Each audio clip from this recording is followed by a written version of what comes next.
Hello my dear student. पिछले video में हमने जो पढ़ा था वो पृष्ठीय रसायन के टॉपिक लास्ट अपन ने शोषण के बारे में पढ़ा था। मैं कुछ एग्जांपल देना चाहता हूँ अवशोषण के कि अवशोषण का एक अच्छा सा उदाहरण क्या है। तो कैल्शियम क्लोराइड CaCl2 द्वारा जल वाष्प का अवशोषण होता है। जब हम प्रयोगशाला में यानी हमारी लेबोरेटरी में जब कोई ऑर्गेनिक कंपाउंड बनाते हैं तो उसमें नमी जो रह जाती है उस नमी को दूर करने के लिए हम उस ऑर्गेनिक कंपाउंड को पहले तो एक वॉच ग्लास में रखते हैं, फिर उस वॉच ग्लास को एक ऐसे कांच के ग्लास के एक बर्तन के अंदर यानी कंटेनर के अंदर रख देते हैं जिसमें क्या भरा हुआ होता है, कैल्शियम क्लोराइड। तो वो कैल्शियम क्लोराइड वॉच ग्लास में रखे हुए ऑर्गेनिक कंपाउंड के अंदर से सारी नमी को सोख लेता है और खुद गीला हो जाता है और हमारा ऑर्गेनिक कंपाउंड ड्राई यानी शुष्क हो जाता है। तो सबसे अच्छा एग्जांपल हो गया कि किसी भी ऑर्गेनिक कंपाउंड्स की नमी को दूर करने के लिए कैल्शियम क्लोराइड का उपयोग किया जाता है। और कैल्शियम क्लोराइड जिस प्रोसेस के द्वारा उस नमी को अवशोषित कर यानी सोख लेता है उस प्रोसेस को हम क्या नाम देंगे, अवशोषण कहेंगे। और एक सीधा सा एग्जांपल, स्पंज को पानी में डाल देते हैं तो स्पंज पानी को क्या कर लेता है, अवशोषित कर लेता है। तो स्पंज द्वारा पानी का अवशोषण होता है। और दूसरा कैल्शियम क्लोराइड द्वारा भी जल वाष्प यानी नमी का क्या हो जाता है, अवशोषण हो जाता है।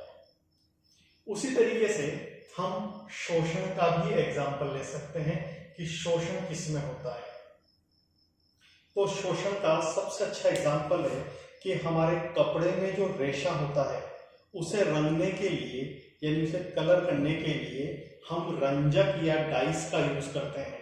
तो रेशे के ऊपरी सतह पर सबसे पहले तो उस रंजक का क्या होता है, अधिशोषण, फिर वो अंदर सतह के अंदर चला जाता है, वो प्रोसेस होगा अवशोषण, यानी अधिशोषण भी हो रहा है और अवशोषण भी हो रहा है, इसलिए इस प्रोसेस का नाम हमने दे दिया शोषण। तो किसी रेशे द्वारा रंजक का क्या हो जाता है, शोषण। ओके।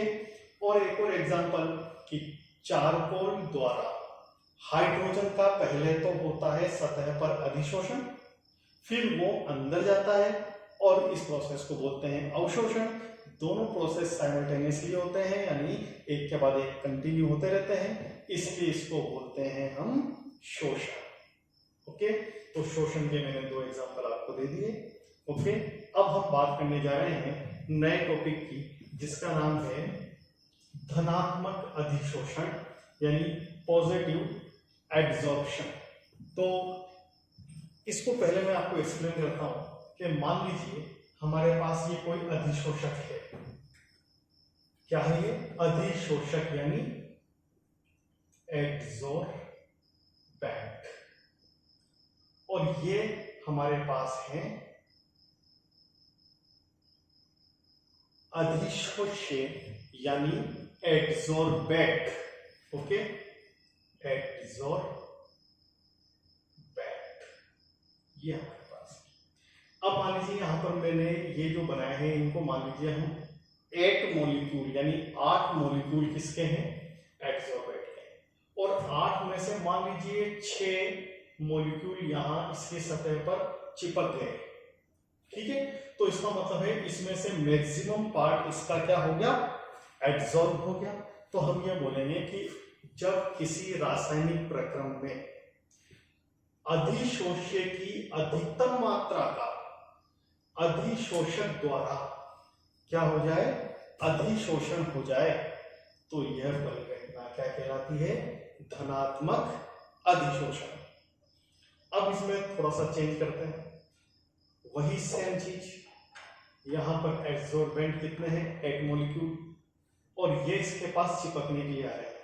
लेकिन इस एब्जॉर्बेंट के ऊपर ओनली 2 मॉलिक्यूल ही चिपक पाए।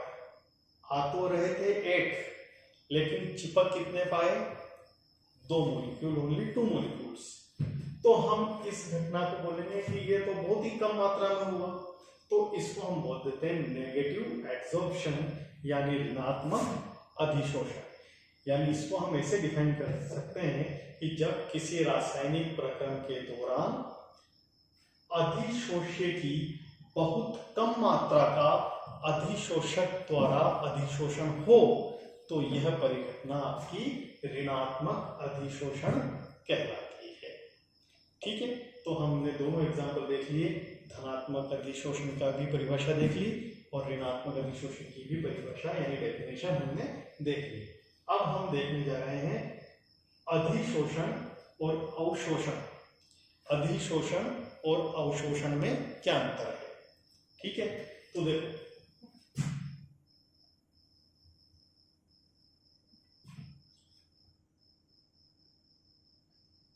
अधिशोषण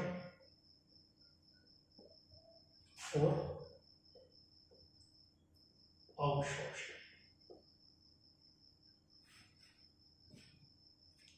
तो देखिए अधिशोषण में क्या होता है? असंतुलित आकर्षण के कारण अधिशोष्य पदार्थ ठोस की सतह की ओर आकर्षित होते हैं और इनकी सांद्रता सतह पर बढ़ जाती है।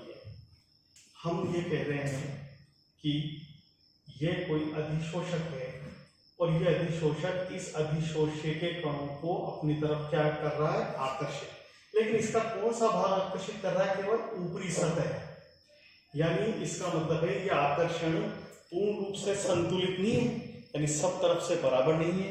तो असंतुलित आकर्षण के कारण अधिशोष्य पदार्थ ठोस की सतह की ओर आकर्षित होता है और इसकी सतह पर स्थापित हो जाता है, जिससे इस अधिशोष्य की सांद्रता सतह पर बढ़ जाती है और यह घटना कहलाएगी आपकी अधिशोषण। लेकिन जब अवशोषण की बात करते हैं तो अवशोषण में हम ये कहेंगे कि अवशोषण में पदार्थ सतह से ठोस या द्रव के अंदर जाकर समान रूप से वितरित हो जाता है। तो अवशोषण में क्या होगा कि संतुलित आकर्षण बलों का यूज होगा और वो जब उसको खींचेंगे अधिशोष्य को तो वह पदार्थ सतह पर भी आएगा और सतह से ठोस के अंदर जाकर के पूर्ण रूप से उसमें वितरित हो जाएगा और यह परिघटना आपकी क्या कहलाएगी?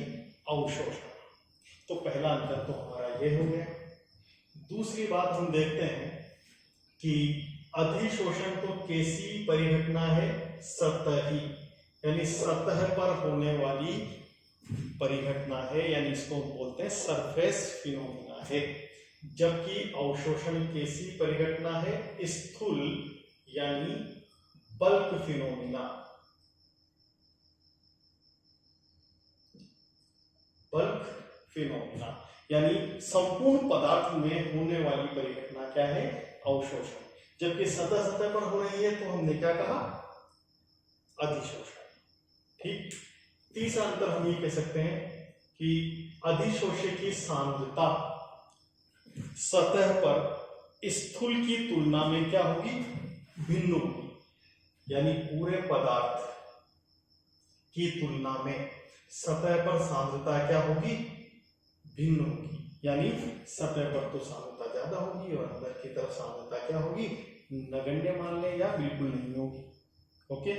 जबकि यहाँ पर अवशोषण के लिए हम बात करें तो यहाँ पर अधिशोष्य की सांद्रता सभी जगह पर एक समान होगी, पूरे पदार्थ में एक समान होगी। जैसे रुई को अगर अपन स्याही में डाल दें तो जो स्याही होगी, इंक जो होगी, वो पूरे रुई में समान रूप से फैल जाएगी।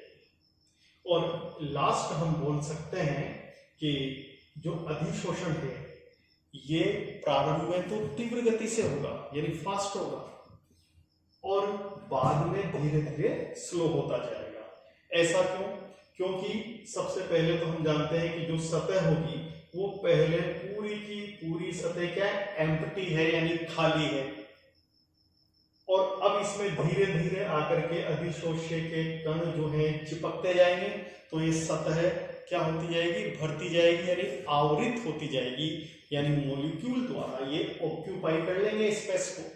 और अब यहाँ पर नए मॉलिक्यूल के जुड़ने के लिए जगह नहीं होगी, तो हम ये कह सकते हैं कि बाद में अधिशोषण की दर यानी रेट ऑफ एड्जॉर्प्शन कम हो जाता है। अवशोषण की बात करें तो यहाँ पर संपूर्ण प्रक्रिया के दौरान रेट ऑफ एब्जॉर्प्शन समान रहती है, यानी अवशोषण की दर पूरी परिघटना के दौरान क्या होती है, एक समान होती है। तो यह हमने अंतर देख लिया किसमें, अधिशोषण और अवशोषण।